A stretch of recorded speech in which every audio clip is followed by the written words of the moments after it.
Kung usapang King of Underbone, walang ano-ano guys na si Raider 150 Fi na nga guys ang isa talagang kinikilalang humahawak sa titulo na yan. Pero dito sa Pilipinas guys, napakadami naman na talagang mga Underbone na naglaganap at marami din po ang nagsasabi sa iba't ibang motorcycle brand na sila nga po ang tinataguri ang King of Underbone. Okay din naman talaga guys na si Raider ang sabihing King of Underbone dahil sa madami naman talagang napatunayan ang motor na ito. Pero dito nga sa video na to guys is pag-uusapan natin ng isang rumor na talaga naman pong ikatutuwa ng ating mga kababayan na mahilig nga po sa mga Underbone category. Syempre guys, dito sa video na ito is pag-uusapan natin kung ano-ano nga ba dapat nating malamang information. May kinalaman nga po sa isang rumor pa lamang, pero alam naman natin guys na pagdating nga po sa mga kilalang motorcycle brand, walang imposible sa kanilang maglabas ng mga motor na alam naman nilang ibebenta ito sa mga consumer nila, lalo na kung ito nga po ang kanilang kinahihiligan. Samahan nyo ako guys na pag-usapan ang motorcycle na ito. Pero bago yan, baka pwede naman na pa-subscribe ng aking YouTube channel. I-click mo na din ang notification bell para maging updated kayo sa mga susunod na i-upload ko. Guys, baka pwede naman na pa-like and follow ng aking Facebook page. Nasa description po ang link. Kaya make sure guys na tapusin nyo ang video na ito para malaman nyo ang information may kinalaman sa motorcycle na ito.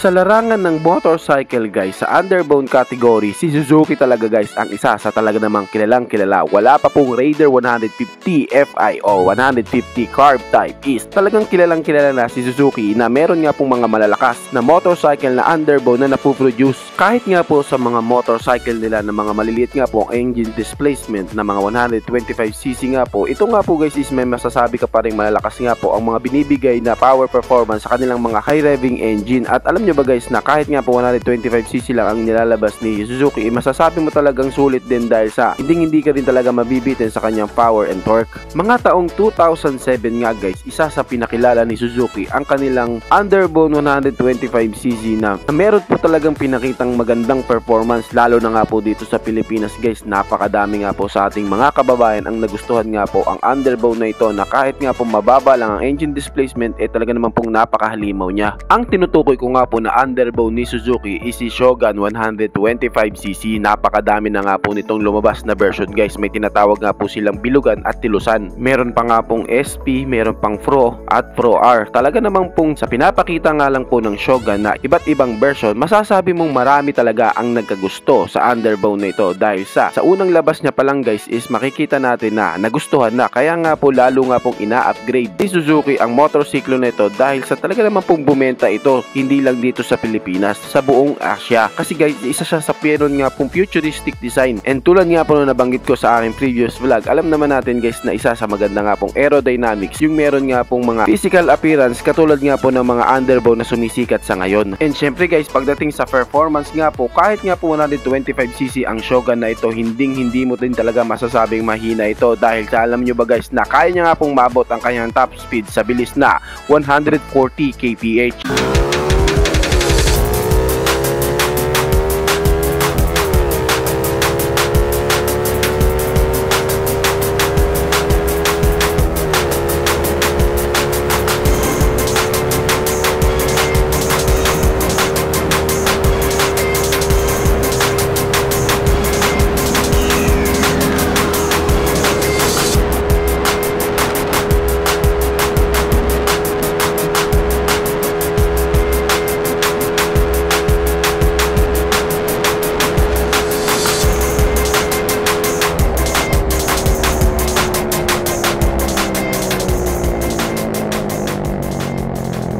Kaya makikita mo guys sa performance ng 125cc nga po na Shogun na inilabas dati ni Suzuki, may ibubuga din talaga. Sa panahon natin sa ngayon guys, year 2024, space out na nga po ang Shogun 125cc na iba't ibang version. Wala ka na nga pong mabibili nito sa mga kasa ni Suzuki. Pero guys, kung balak mo pa rin at gusto mo pa rin makabili ng ganitong klaseng motor, meron ka pa naman pong mabibili sa mga second hand. Pero alam naman natin guys na syempre, year 2007 pa po nagsimula ang mga engine at inilabas dito sa Pilipinas ang Shogun 125cc, kaya masasabing hindi na po ganun talaga kalakas ang maibibigay niyang performance sa'yo. Depende na lang kung i-kondisyon mo siya.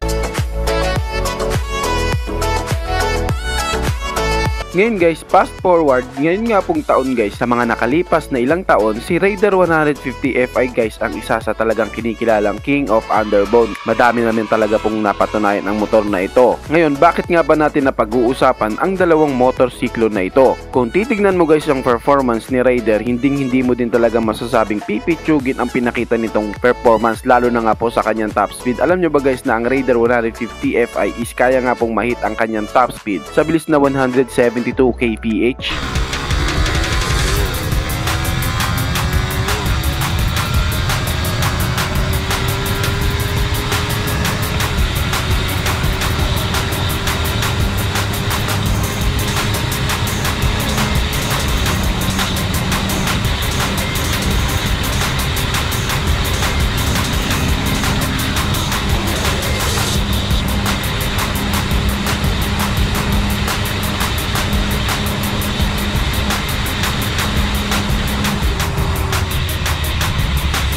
Kaya para sa isang underbone guys na 150cc nga lang po ang kanyang engine displacement, nakakatakot po ang top speed na yan. Alam mo ba guys, sa ibang bansa, balak na nga pong iban ang Raider 150 Fi at maging track bike na lang siya dahil nga po sa lakas ng kanyang makina. Sinasabi nga po ng ilan na hindi nga po angkop para sa kanyang chassis at sa kanyang design, lalo na nga po sa kanyang pagka-slim body shape. Nabanggit ko nga po sa aking previous vlog guys, eto nga po yung thumbnail. Kung balak nyo nga po at malaman din ang information tungkol nga po sa video na ito, ilalagay ko nga po ang kanyang link. Binanggit ko doon guys na balak nga po ni Suzuki na maglabas ng bagong underbone, at binanggit nga po doon guys na ang ilalabas nga daw po ni Suzuki na underbone is isusunod na nga po ang kanyang physical appearance and aerodynamics design sa mga 150cc nga po na nakikita natin sa ngayon, na mga may disenyo na makikitaan na mayroon nga pong bulky body shape and slim body shape sa kanyang likurang bahagi. Ito nga guys yung tipong katulad nga po ng mga underbone na sila SYMV F3i, Sniper 155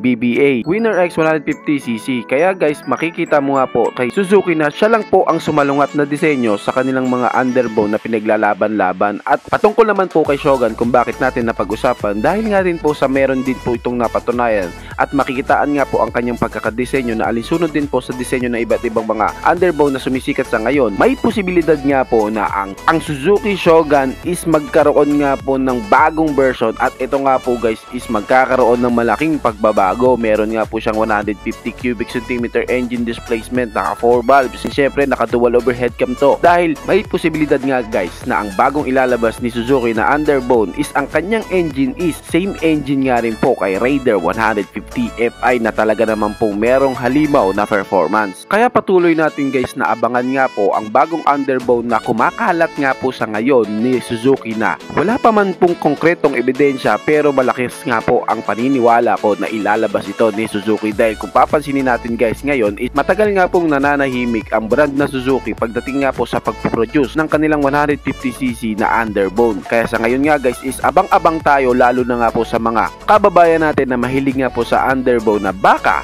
nga po is bigla tayong gulatin ni Suzuki na meron na at magiging available na sa buong Asia at sa buong mundo nga po ang kanilang bagong underbone na meron po talagang napakasulit na formahan, at susunod na rin nga po ang kanyang physical appearance katulad nga po sa mga sumisikat na underbone sa ngayon. At sa ngayon nga guys is ito lamang po muna ang information na mabibigay ko sa inyo. Huwag ka munang magalit, relax ka lang muna, kasi alam naman natin na tulad nga po ng binanggit ko, sa Suzuki walang imposible. Kayo guys, ano masasabi nyo sa motor na ito?